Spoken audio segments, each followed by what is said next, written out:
Hello and welcome to Eyewitness Report on Channels Television. Your pictures and videos are of utmost importance to us, and so we ask you to keep them coming. Today, it appears there is no respite for people of Owakurudu community as erosion cuts deep into the hearts of the community. Also, Ifako-Ijayi residents feel alienated from infrastructural development. Join us for these and more on Eyewitness Report. I am Chris Elams.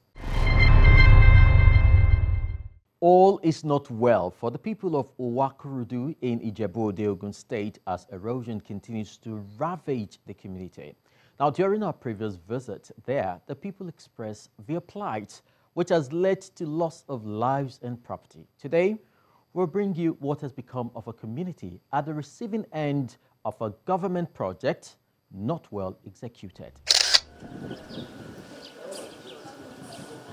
Beneath the calm atmosphere of Owakurudu in Ijebu-Ode of Ogun State is a growing apprehension arising from what they claim as government negligence.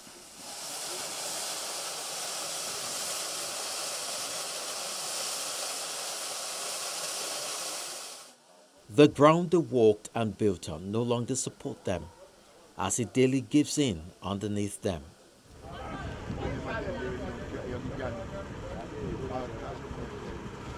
Erosion of an unimaginable proportion has ravaged their community, leaving them on the brink of extinction.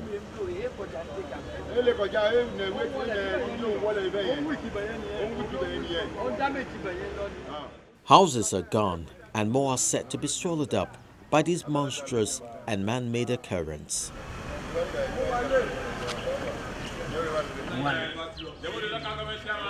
These landlords take us to Ondo Road by Ogun petrol station, where the whole problem started.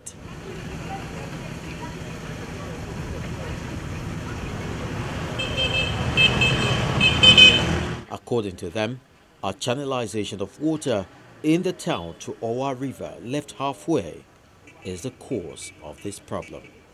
Well, here at Old Ondo Road, near Ogun petrol station, is the entry point of the water that came to form erosion gully at Owakurudu community since 2002.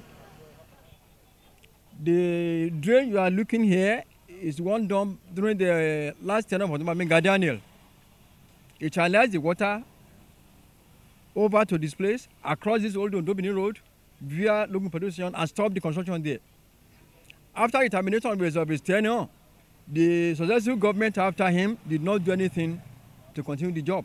And I feel government work should be continuity, be he the person doing it is there or not. After the tenure of any governor, if the other one comes in, it has to follow the whatever is in progress before the last man left. But unfortunately, no continuity in governance in Ogun State. And that led to a problem at Owakurudu community.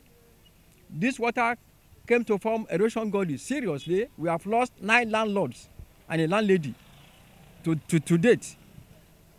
Just about 2 months ago, we lost 4 buildings. A bedroom, a bus cutter, BQ, 1 upstairs, 1 three-bedroom flat, completely collapsed and destroyed. You can imagine. House built when cement was being sold for 8 naira. And a bag of cement is now 2005. That's what they are passing to at Owakurudu. If government had continued this job as it's supposed to continue, we would have gotten no problem. But due to the half-assed job done by the government, we are now in problem. We are dying. We are seriously dying as the effect of this erosion gully. The landlords are there, most of them, they had hypertension, resulted into stroke. Eventually, they died. Almost every household in Owakurudu has a story to tell. Unfortunately, as sad as they are, respite appears far away. In 2016, when we first visited the community, Pa Awodi Mure, a retired school principal, had lost his health and voice to the menace of the erosion. Unlike most other landlords who had died, he held on to life with the support of his family. When the threat by the erosion became intense, he severed part of his building just to save the rest of the structure. I was afraid that my house will collapse. So this is the end of the whole story. You see now, this is where it has ended. The buildings before this they have collapsed. Most of our landlords are dead.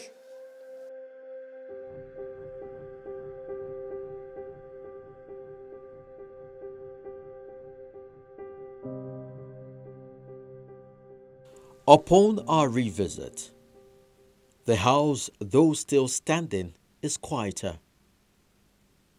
No more Pa Awodimure. He too, like many other landlords, has lost the fight. He's been swallowed up by the struggle.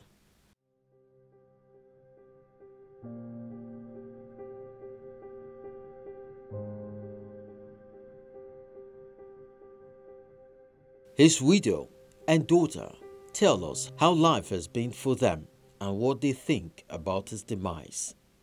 Baba died prematurely. He was a principal before he retired. Then, if you see him, you will pity him because it cannot walk. It's using a wheelchair to carry him from our room to this place. If you use wheelchair. So on that day you came, you met him crying, Abby. He was crying bitterly on that day because of this house. The house has gone now, and the remaining, the only 2 rooms remain. The room for Baba and my own. Only the 2 rooms remain out of all this building. So we are begging God and the state or the government to help us find something to do, something to do for this land. My father started moving around, seeing that something disastrous will eventually happen. He started moving from one place to the other, from Abeokuta to Abuja. He went to Abuja 3 times because of this, but nothing was done. That led to his death because he had stroke, thinking about the house. This house was cut into 2 at this side. While the plight of those we met in 2016 get worsened, newer victims are